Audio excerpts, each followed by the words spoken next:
And by the way, that may limit other things. I think healthcare could be dramatically impacted by leveraging the smartphone network. Sure. But the incumbents don't really want to have the Epic softwares of the world, the large hospital groups, the large insurers have no interest in this market being turned upside down. And they will fight it. Okay, so to bring this, because I know you got to get on the plane, but to bring this all back home, okay, and I know you had an interesting tweet about you comparing the bubble today is like to the bubble in '99 is like. You don't have to read his tweets. Yeah, there you go. Okay, but you're basically saying it was a ridiculous analogy because things were so out of control that comparing the internet bubble to anything doesn't really put today into context. But well, it's like, think about it this way, like the Great Depression, right? What, 40% of America was unemployed? Right. Well, it'd be like saying, it's only a depression if it's like the Great Depression. Right. Exactly. That's the equivalent. So I think where we get into trouble is the Valley gets in trouble is when we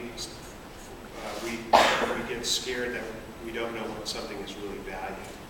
Like in 2009, Michael Moritz wrote this little epiphany that went out, and everybody all of a sudden we didn't know what was what was the true value of something, so the whole freaking world stopped. After '99, once it started blew up, the whole world stopped. I mean, do you think that it's possible in, say, the next 3 years, that there'll be some dramatic kind of point where we'll just all at once concern ourselves with how much is... It's interesting. I thought the '09 correction was not nearly as painful as '01. Right. And I found the piece like Sequoia put out to actually be quite helpful. A lot of companies did one big riff quickly. Right. I saw people behave kind of more pragmatically because they knew that they had to adjust. There was less, like in '01, literally the whole place is on fire and you still can't convince the entrepreneur it's on fire, right? Because they'd never seen it before. Right. And there was a little bit of lasting knowledge from that. One challenge we potentially have now is, there's a lot of entrepreneurs that are 24, 25, '01, '99. They didn't even read Reddit. Yeah, they got nothing. They have nothing going. And so, I don't know. Look, I think shorter, quicker corrections could be healthier for long-term sustainability. But I do think that things are pretty frothy out there.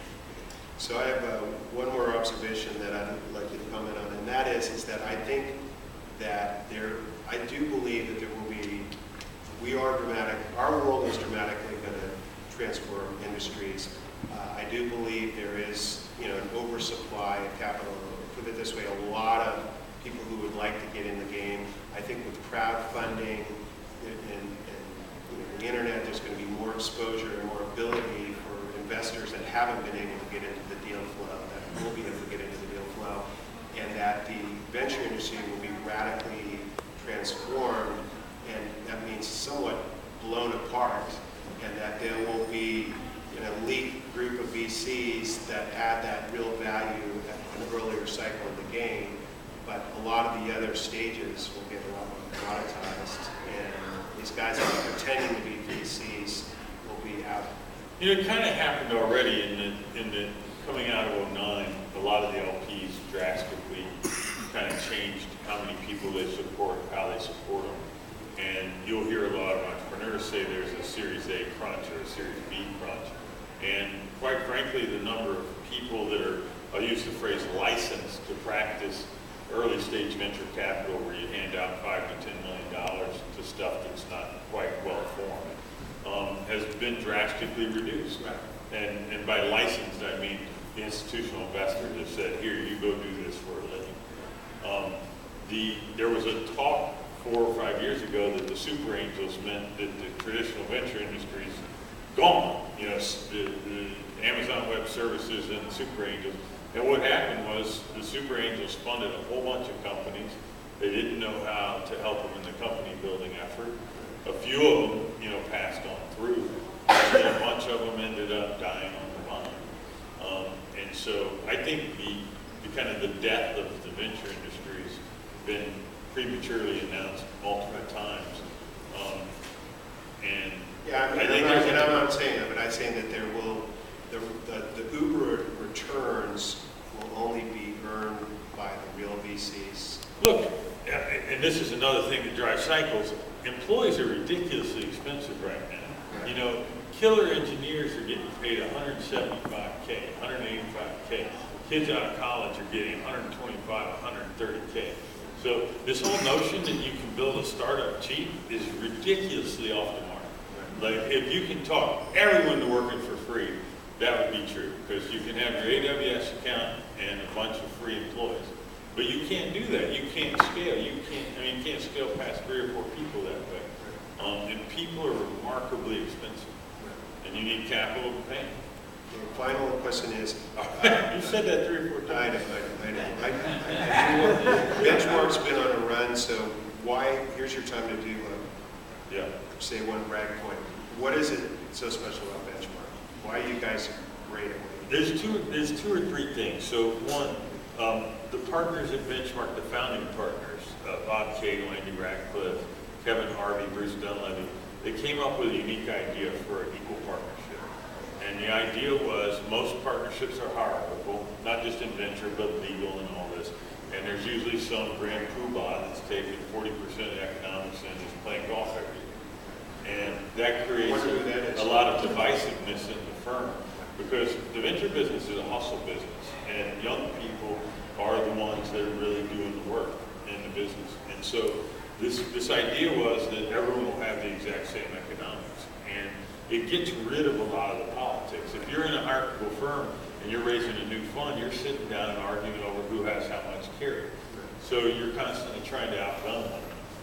And so that's one thing. The second thing was, in 06, in 01 we had launched a European fund and an Israeli fund. In 06 we realized that what we really love doing is rolling up our sleeves and helping young entrepreneurs build companies. Series A, Series B, early stage investing.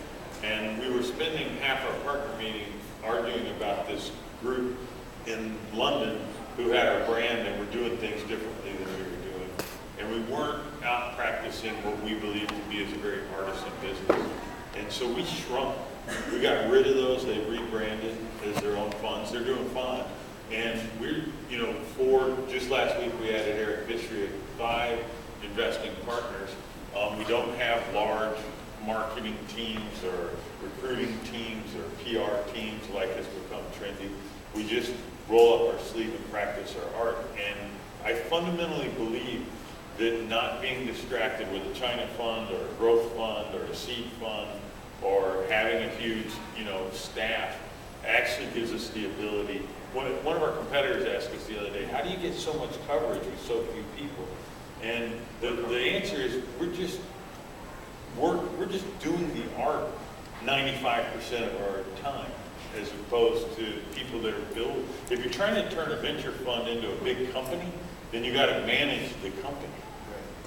And so we're just focused. It's hard enough to manage yourself. I don't want to manage anything. That's why I'm a venture capitalist. Right. Well, I believe in your model, and I believe in you, and I appreciate that you took time out of your life to be here. And let's give it up for